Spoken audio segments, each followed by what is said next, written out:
Hello, I'm Hal Ottaway with the Wichita Postcard Club, and it's time once again for a postcard of the week. This week, I want to take you to Granite City, Illinois. And I've looked that up on the map and find it's across the Missouri River, just to the east or right, if you're, depending on which way you're going, but on the other side of the river from St. Louis, Missouri. So that kind of gives you a good idea that we're talking about the center, basically, of the United States at this time. But this postcard today is Bucky's Music House. They're in Granite City. And what an interesting and fun card this has been to look at and to scan it and then to make it bigger on my computer screen to, try to see all of the details, something that I might have missed otherwise with just a magnifying glass. But here we're stepping inside. I've already mentioned that you see a lot of street scenes, you see a lot of individual businesses, but to open their door and to step inside, and some businesses would have used some sort of sealant or something on the floor, but there would be an aroma, chances are, and there would be a really feeling. There may even have been music playing in the background as you stepped in to Bucky's Music House. But take a look at this card and see right in front of us. Uh, I see at least 5 pianos.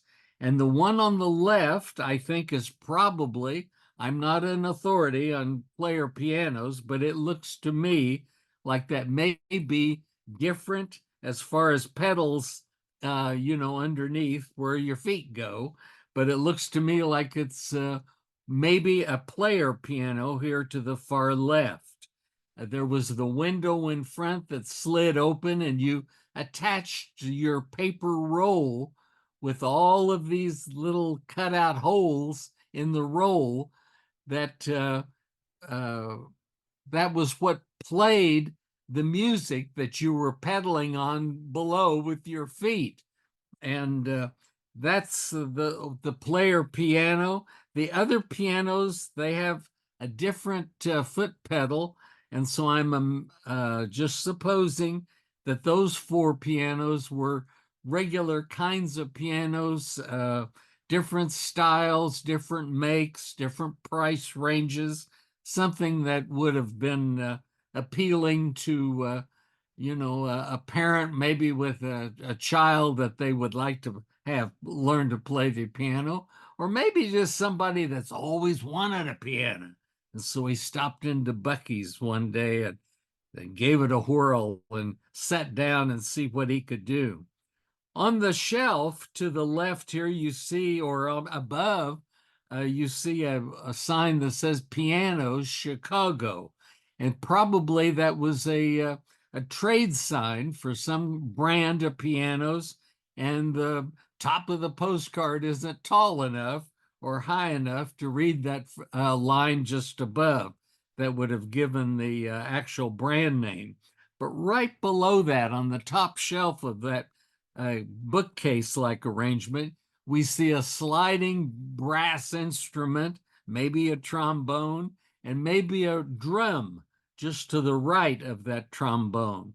On the first shelf, we see what looks like a closed violin case. And so this was more than just a piano shop. This was a music store and or a music house in this case. The wall clock is neat on the right to the in the center almost, and right below the wall clock, there's a framed picture of maybe 8 different performers. Somebody thought one might have been my grandfather, but I don't think so. I don't think he was a music man that much. He did good humming and things like that, but didn't really belt out the music. But these recording artist right below, and then below that you see is a roll top desk, or we see just the edge of one.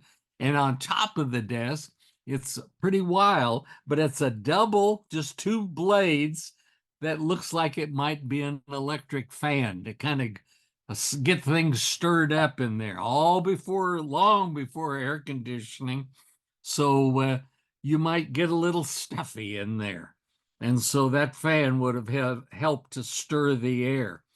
To the right of the uh, roll top desk, we see a safe where maybe change would have been kept, or, who knows what would have been something that needed to be kept away from ne'er-do-wells and so forth, and to lock it up.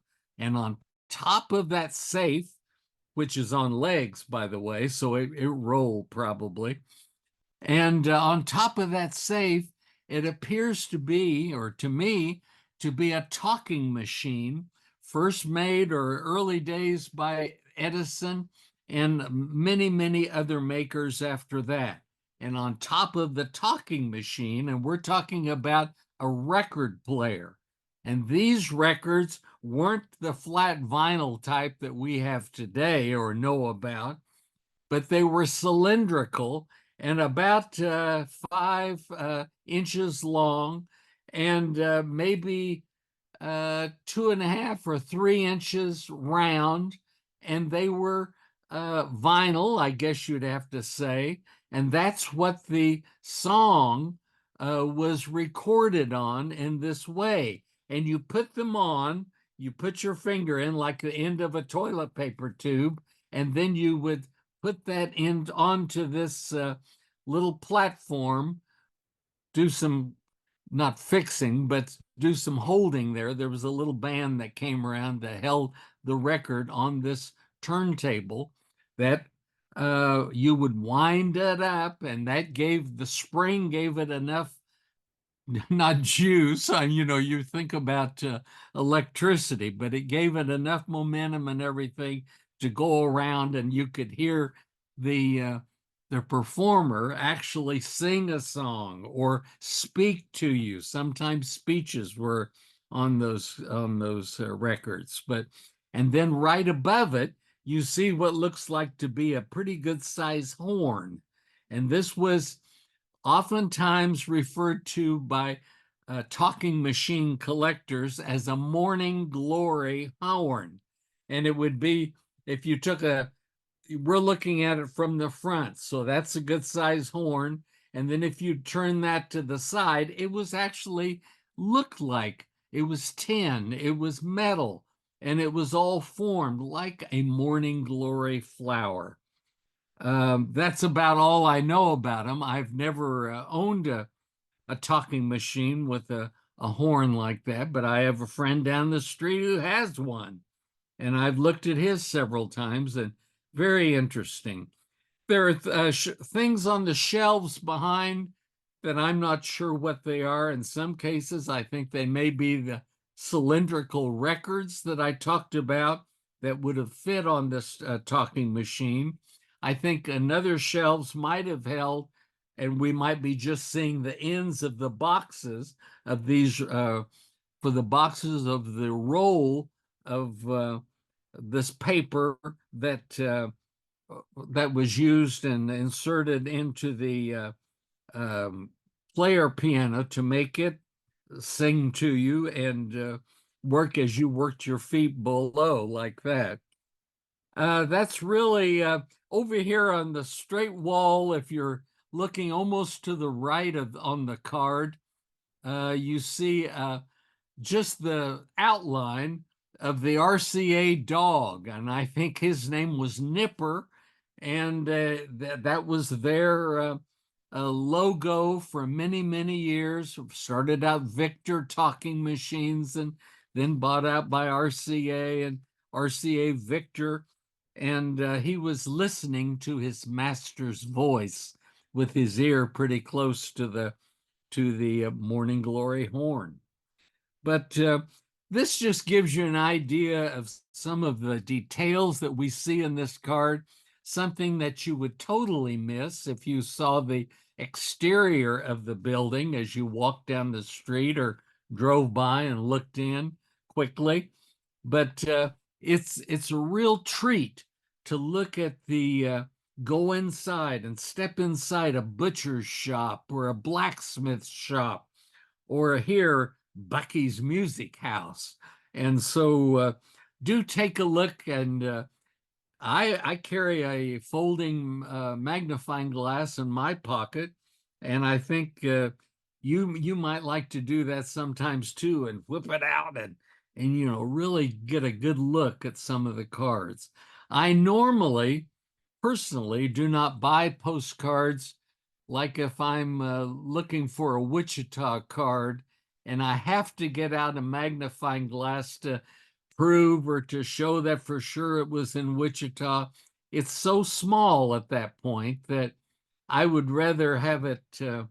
I'm looking for something a little bit better in terms of the picture itself, and so I would be able to identify it as a business in Wichita or a street sign or a address that we might look up in a city directory and know for sure this is where a certain store was.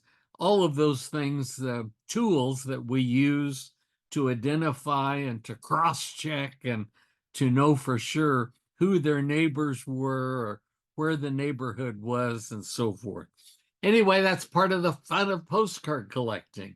And we talk about that fun often, and it's true. It's a real pleasure to step back in time and to look at things the way they used to be and how they were. And I hope you've enjoyed this, and maybe you'll have a favorite interior view you'd like to show sometime. Let us know, and we may just try to work that out so we can share with you and you can show one of your favorites. Take care and thank you. And I hope to have another good card to show and share with you next week. Bye bye.